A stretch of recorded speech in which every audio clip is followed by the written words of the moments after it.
Welcome one and all, Jordan here, bringing you Alex's review of Shinsekai on the Nintendo Switch. This was a surprise stealth release after the mini direct, and we're going to take a good look at it.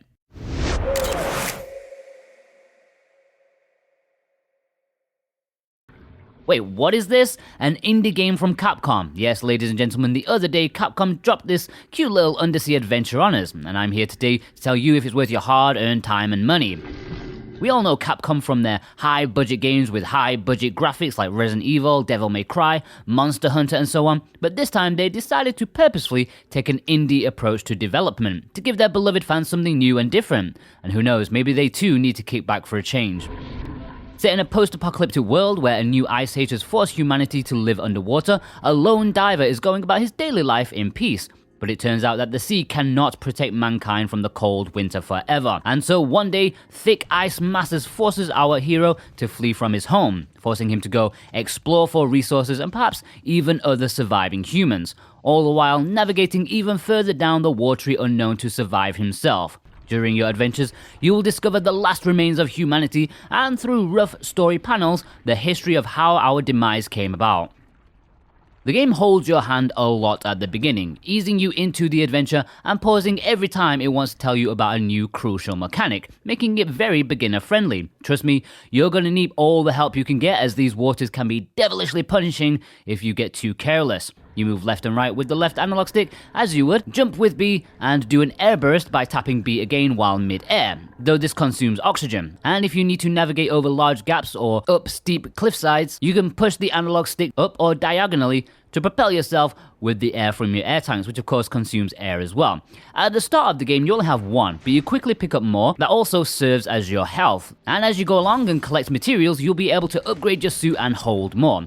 Having a finite amount of air that you constantly need to keep an eye on, and having to always weigh health against mobility, it is a mechanic I thought was very clever. Normally, I dislike games that keep you on a time limit, as I like to take my sweet time exploring, but on the other hand, the game provides plenty of airstreams, save points, and extra air tanks scattered about, so you never really feel too pressured. It lies in your best interest to keep your air reserves at a reasonable level at all times regardless, for you see, the world around you may appear bright and friendly at first, and the calming music will undoubtedly support that notion, but there are in fact enemies around every corner in this bustling aquatic paradise, both natural and mechanical. Relatively easy to defeat, most of them, but if you're careless, they will damage your air tank life meter. As long as an air tank is only cracked, it can be fixed when you acquire the repair tool, and lost air can always be regained at save points and the common air vents that I mentioned earlier. But if one breaks, you will have to go and find a replacement. The bosses, of which there is one in every area, will also kick some major arse and can really wreck your oh, naughty words, Alex, if you go in their lair unprepared, so be careful and watch out. Generally, for an underwater dude in a diving suit, I'd say that you're pretty nimble, all things considered. I certainly couldn't do all this in Bioshock 2, and only occasionally did I feel I fought the controls a bit, especially with the grappling hook, but on the ground you are rather vulnerable and slow as you would be walking underwater, which is not a detriment to the game at all. It only makes the challenge more balanced. It's just something to keep in mind.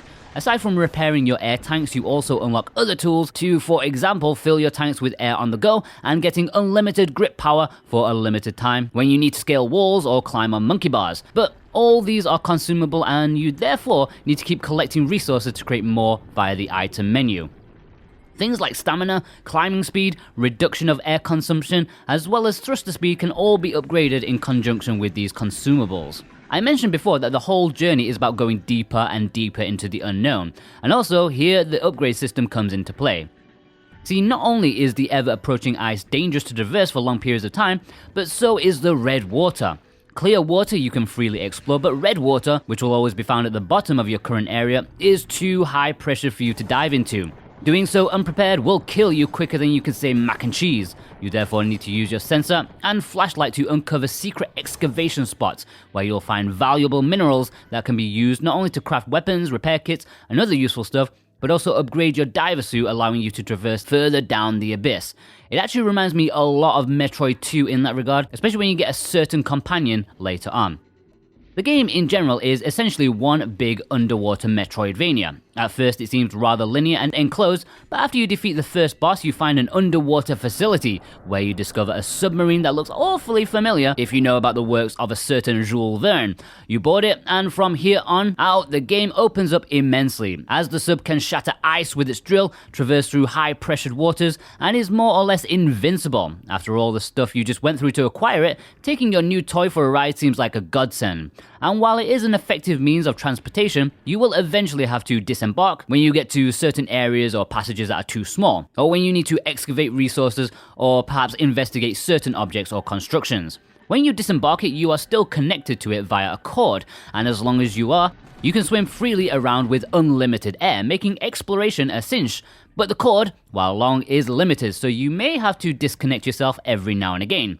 Let me tell you though, I had so much fun exploring and swimming into long, narrow corridors in search of rarities, and then just use the R up command to have the sub retract me instead of having to backtrack manually.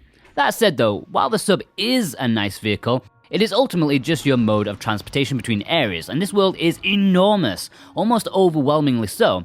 You do of course have a general goal at all times, being shown as a shining beacon on your map, but how you get there is all up to you, and the game is rigged with numerous caverns, passages that need to be mapped by you manually. This game is a deep sea explorer's dream come true, but those 4 zeros on the hour timer by a save file also make me a little bit nervous. For those of you who are interested, the game also features built-in achievements. Are you enjoying this review so far? If you are, don't forget to hit that subscribe button for all the latest Switch reviews and content. We've got a lot of stuff for everyone, and if you own a Switch, you should join us for the ride. You won't regret it.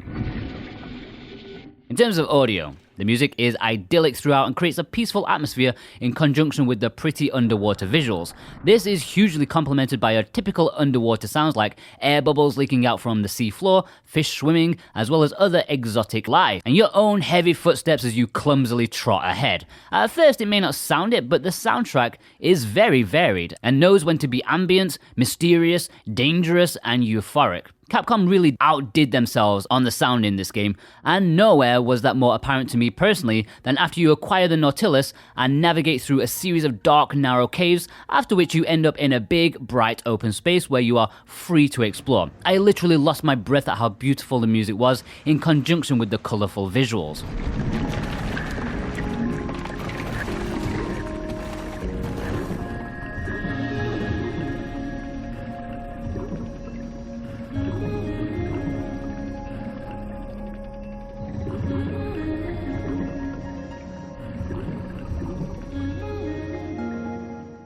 The developers at Capcom even went the extra mile and recorded the entire soundtrack being played through submerged speakers to give it that extra layer of underwater realism.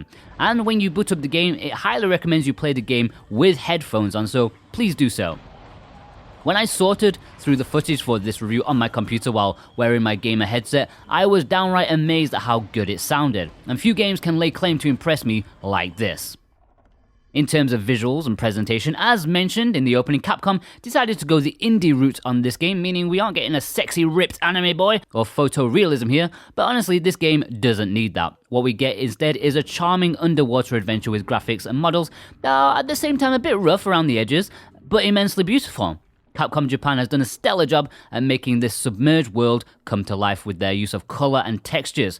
And with all the numerous ruins and caverns to explore, that all feel distinct enough. You are always kept visually interested and just want to see what's down the next corridor. In terms of value, Shinsekai Into the Depths goes for a generous £15.99 in the UK and $19.99 in the US. Considering the sheer scale of the game you're getting, I think that's good value for money. It is visually appealing despite the lower polygon count than what we're used to from Capcom. I would even say that the humble graphics are one of the game's charming strong points. The game offers exploration for hours, lots of ways to upgrade your suit, performance, durability, new interesting weapons and support items to collect, and the soundtrack, oh my god, don't get me started on the soundtrack again. I would buy the game just for that. I'm serious, you could fall asleep to it, and that's a compliment. It's also worth noting that there's currently no physical version of this game, as you may expect from such a surprise release. There's always a chance of one later down the line, but Capcom aren't exactly known for their physical commitment, nor working with any low-print companies like Limited Run or anything, but we shall see. Okay, from a AAA company that normally deals with high graphical wonders of epic proportions, it's nice to see a change of pace, to see them lean back and take a more relaxed and humble approach to a genre of gaming we usually associate with smaller studios. We have come full circle, guys. I gave Shinsekai Into the Depths a 9 out of 10 and my warmest recommendation. Man, Capcom are killing it lately. Alright, thanks very much to Alex for playing through this one for us. You know times are tough, guys, but it's great that we can still put out content for you. We really appreciate all our writers. Anyone picking this one up, do let us know. Be sure to check out 2 of yesterday's reviews, One Piece Pirate Warriors 4 and Operencia. 2 very different games, but 2 that are very much worth your time if you're into the genre. And also, why not check out our weekly physicals video where you have 1 day left to get your entry in to be within a chance of winning It'll Do Collector's Edition. We'll see you guys over there. Take care.